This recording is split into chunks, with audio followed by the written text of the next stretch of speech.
하며 저를 맞이하더라고요. 상간녀에게 다가가 조용히 읊조렸어요. 너 내 남편 만나지? 그랬더니 상간녀가 저를 끌고 주방으로 가더라고요. 잠시 생각하는가 싶더니 저에게 이런 말을 건넸습니다. 어떻게 하실 거예요? 뭐? 그게 네 입에서 나올 말이라고 생각해? 결정은 하고 오셨을 거잖아요. 너 양심에 가책도 없니? 유부남 만나는 거 범죄인 거 알지? 위자료 드리면 되나요? 기가 막혀서 정말? 너 가정교육 그렇게 받았니? 저기요, 죄송한데 반말은 좀... 제가 그쪽보다는 동생이긴 하지만 그래도 존대는 지켜주세요. 저는 어이가 없어서 그 여자의 머리채를 잡고 마구 흔들었습니다. 그 여자는 아이고 나 죽네, 사람 살려 하며 소리를 지르더라고요. 덕분에 손님들이 전부 주방으로 달려와 저희의 광경을 목격하고 말았죠. 아마 동네에서 소문이 쫙 퍼질 게 분명했습니다. 얼굴이 화끈거렸지만 어쩔 수 없었습니다. 머리채 잡은 손에 힘을 더 불끈 쥐었죠. 그랬더니 등치 큰 손님 한 분이 저희를 떼어놓더라고요. 저는 울분이 터져서 상간녀에게 소리를 질렀습니다. 너 분명 벌 받을 거야. 남의 남편 뺏어간 못된 년. 네가 잘났다고 생각하지? 너는 그냥 첩년이야 이거사. 더러운 년. 어디 만날 남자가 없어서 남의 남자를 만나? 고작 저 같은 여자한테 남편 뺏겨서 아주 좋으시겠어요? 야, 너 일로 와. 오라고. 내가 무서울 줄 알고? 뚱뚱하니까 남편이나 뺏기지. 뚱보는 유전이에요? 모녀가 쌍으로 돼지 냄새가 풀풀 나가지고 말이야. 딸년도 엄마 팔자 따라가겠지. 순간 이성을 잃은 저는 달려가 상간녀의 얼굴에 주먹을 날렸습니다.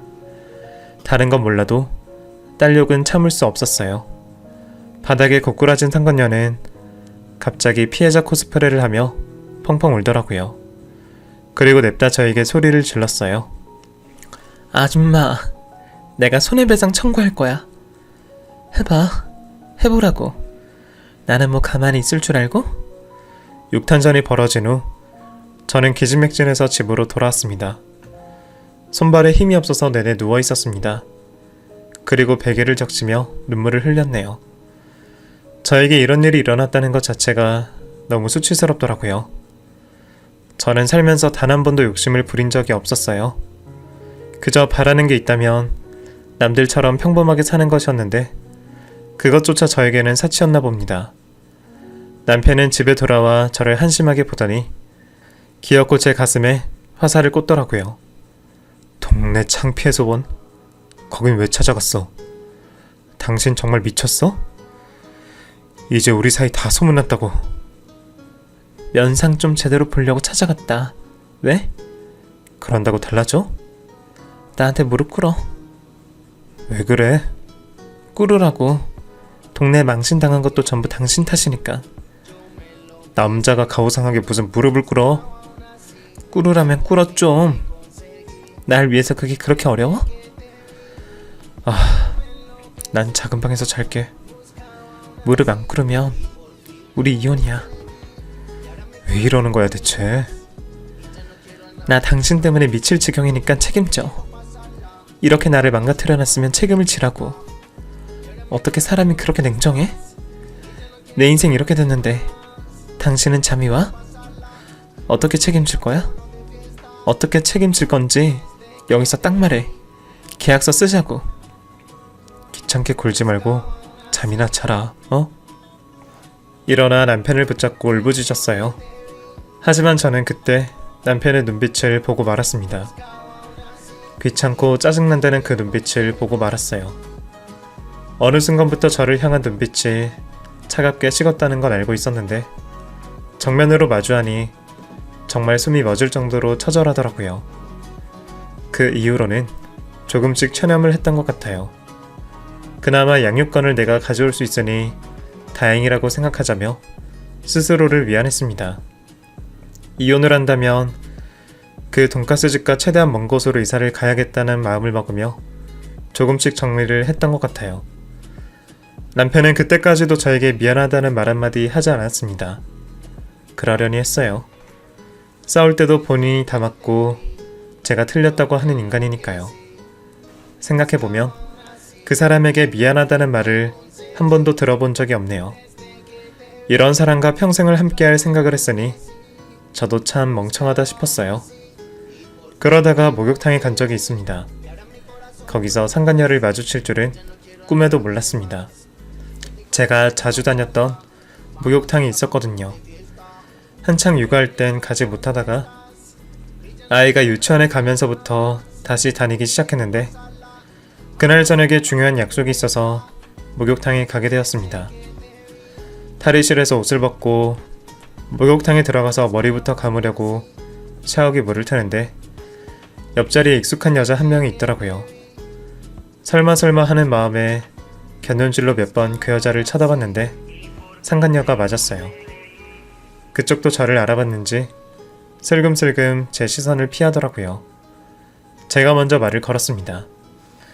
남 인생 망가뜨려 놓고 목욕할 정신은 있나 보네. 아줌마, 남한테 시비 걸지 말고 목욕이나 하고 돌아가시죠. 안 그래도 아줌마한테 맞은 상처 안 나아서 병원 다니고 있거든요. 알몸으로 더 맞아볼래?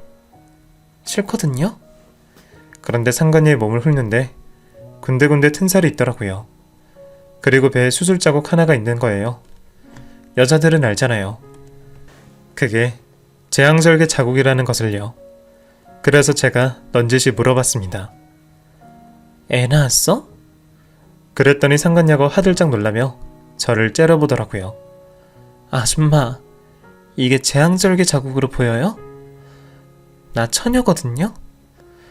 딱 보니 재앙절개 자국 맞는데 뭘. 맹장수술이라고요. 요새는 맹장수술 아주 작게 상처내지 않나? 그리고 맹장은 구석에 있잖아. 왜 한가운데 수술 자국이 나있지? 예전에 해서 그래요. 어릴 때 해서 이 모양이죠. 수상한데? 이거 아무리 봐도 재앙절개한 모양인데? 아줌마, 하던 목욕이나 하세요. 남한테 관심 가지지 말고. 혹시 애 낳은 거 숨기는 거 아니지? 아줌마, 왜 소리를 질러? 아니에요. 아니라고요. 진짜 무슨 소리를 하는 거야? 상간녀는 한참 동안 저에게 열을 내더니 알몸으로 후다닥 밖으로 도망가더라고요. 영 수상하잖아요. 화들짝 놀라는 게 딱 거짓말했다가 들킨 사람의 모습이었어요. 물러나더라도 그 여자의 정체를 밝힌 다음에 물러나야겠다는 생각이 들더라고요. 그 후로 그 여자의 SNS를 전부 뒤져봤어요. 철저하게 막아놓았더라고요.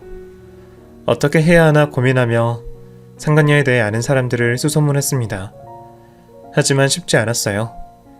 생판 남인 사람의 과거를 제가 어떻게 캐낼 수 있겠어요.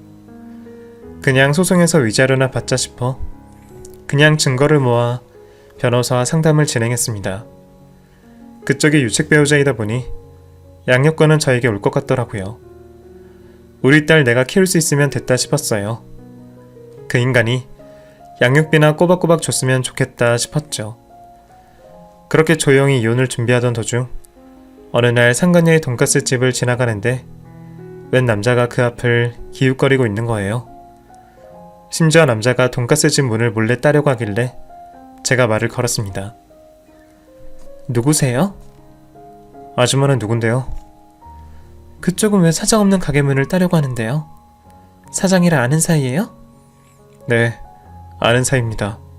제 부인이었으니까요. 그럴 리가 없는데? 그 사람은 본인이 처녀라고 하던데? 네? 그 옆에 내가 그래요? 내가 전 남편인데?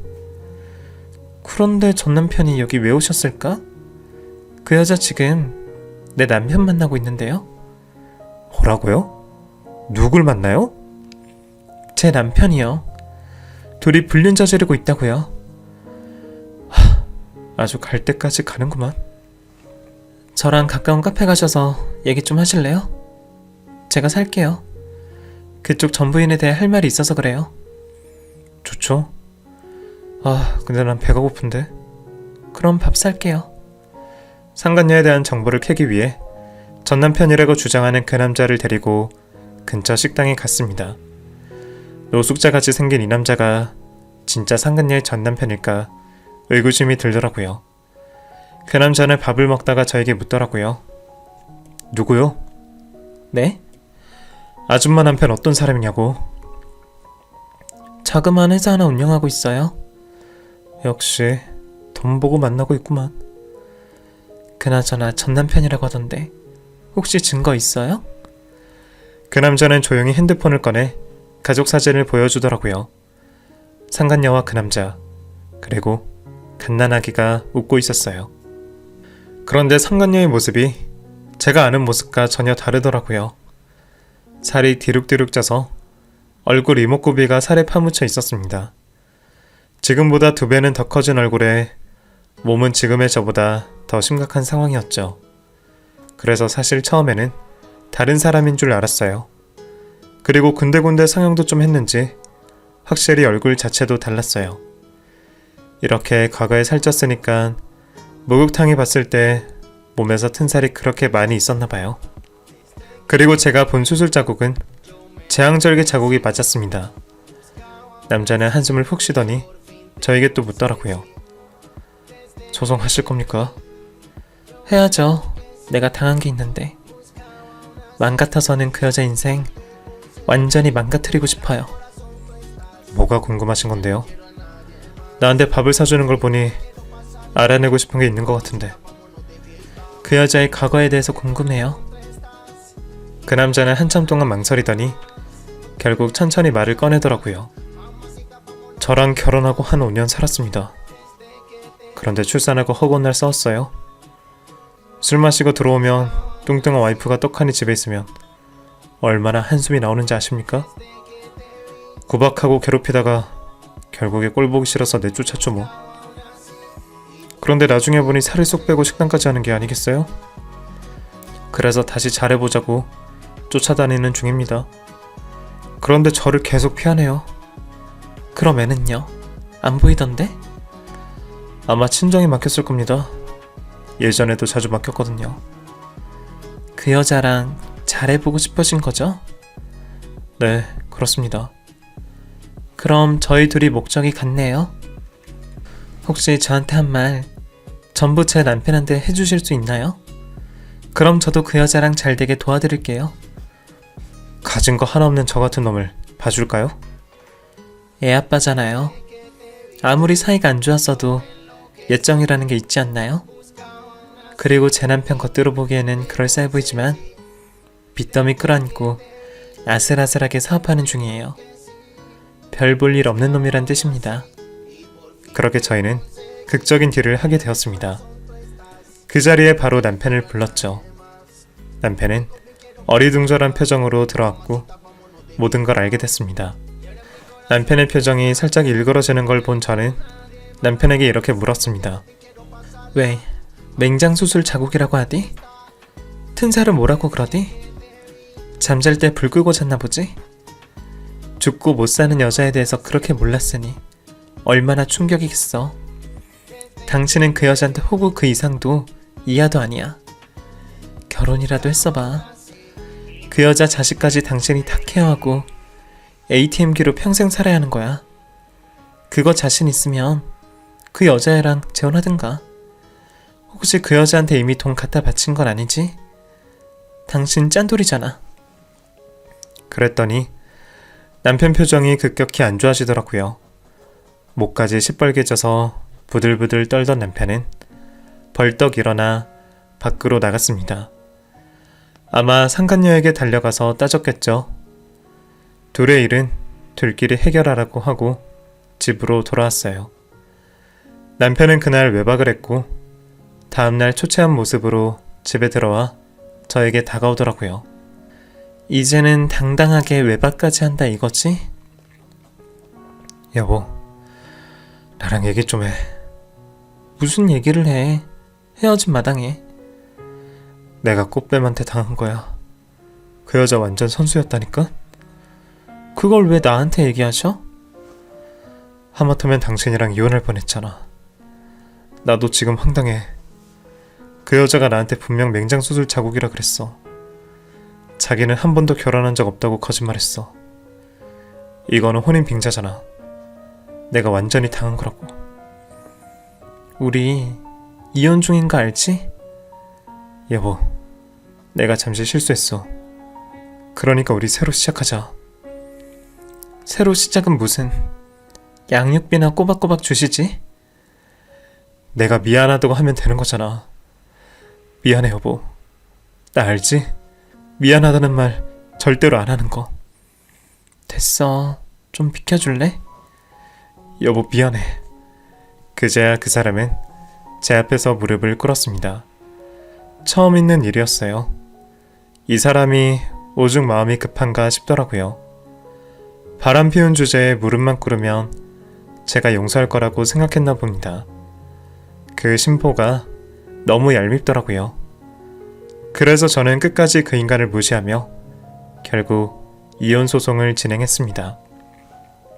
이때쯤에는 친정에다 남편의 바람 사실과 그동안에 무시당한 걸 싹 다 털어놓고 부모님 도움을 좀 받았습니다. 저희 아빠가 변호사를 소개시켜줘서 이혼 소송까지 별탈 없이 진행했습니다. 당연히 딸은 제가 키우기로 했고요. 나름 넉넉하게 양육비를 받기로 했을 때 그제야 저는 안도했습니다. 이제는 딸에게만 집중하면 되니 마음이 편하기도 했습니다. 지긋지긋한 인간과 사느니 그냥 딸이랑 둘이 사는 게 훨씬 낫잖아요. 상간녀는 한동안 위자료를 안 주겠다고 버티더니 제가 졸졸 쫓아다니니 결국 주긴 하더라고요.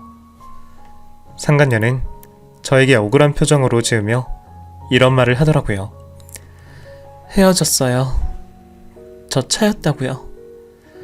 가뜩이나 차여서 슬퍼 죽겠는데 제가 위자료까지 내야 해요? 네가 차인 건 나한테 아무 상관이 없거든. 난 내 상처 보상 받아야겠으니까 책임져. 네가 저지른 짓이 있으니 내가 이렇게 찾아오는 게 아니겠어? 죄송해요. 정말 죄송하다고요. 죄송이고 뭐고 나한테는 아무런 상관이 없다니까? 이혼 과정이 끝난 후 저는 딸을 데리고 이사를 갔습니다. 아마도 딸은 어리둥절했겠죠. 갑자기 엄마랑 둘이 살아야 된다고 하니 울더라고요. 아빠랑 헤어지기 싫다면서요. 그 모습을 보는데 잠시 마음이 아팠지만 불륜을 저지르는 아빠 밑에서 딸이 크는 건 절대로 볼 수 없었습니다. 그래서 바로 데리고 나왔죠. 이제는 제 눈치를 보느라 아빠에 대해 물어보지 않아요. 그런 걸 보면 딸이 벌써 철이 든 것 같아서 미안하고 슬프기도 합니다만 어쩔 수 없잖아요. 이렇게 된 것 주어진 환경에서 잘 살아야겠죠. 이후로 저는 웹디자인을 배워서 재택으로 근무를 하며 돈을 벌게 되었어요. 딸과 함께 시간을 보내며 돈을 벌 수 있어서 얼마나 다행인지 몰라요. 비록 버는 돈은 그리 많지 않지만 그래도 결혼 생활을 할 때보다는 행복한 것 같아요. 그때는 스트레스의 정도가 너무 심해서 우울증까지 앓았는데 이혼을 한 지금은 정신적으로 굉장히 건강해졌어요. 그리고 속썩이는 사람이 없으니까 너무 좋습니다. 굳이 음식이 없더라도 행복감을 느끼고 전에는 아침에 눈을 뜨면 뭐부터 먹을까 그런 생각뿐이었는데 요새는 마음의 여유가 생겨서 그런지 일어나자마자 딸이랑 산책을 합니다. 사실 그전에는 빽빽한 도심 속 아파트촌에서 살았는데 이번에 이사한 집은 약간 외곽 지역이라서 바로 앞에 공원이 보이거든요. 그래서 그런지 산책하고 밖에 나가는 게 즐겁습니다. 그리고 저는 이제 건강을 위해 식이 조절을 하기 시작했어요. 가정주부였을 땐 육아하고 살림하느라 그냥 닥치는 대로 먹었는데 이제는 제가 가장이고 기둥이니까 아무래도 건강해져야겠더라고요. 그래서 이제 운동도 하고 건강한 식습관을 유지하려고 합니다. 이혼이 저에게 긍정적인 영향을 끼치게 되었네요. 저 같은 경우에는 이혼을 통해 인생을 배우게 되었던 것 같아요. 가정주부였을 때는 몰랐던 것들을 이혼을 하고 많이 접했거든요.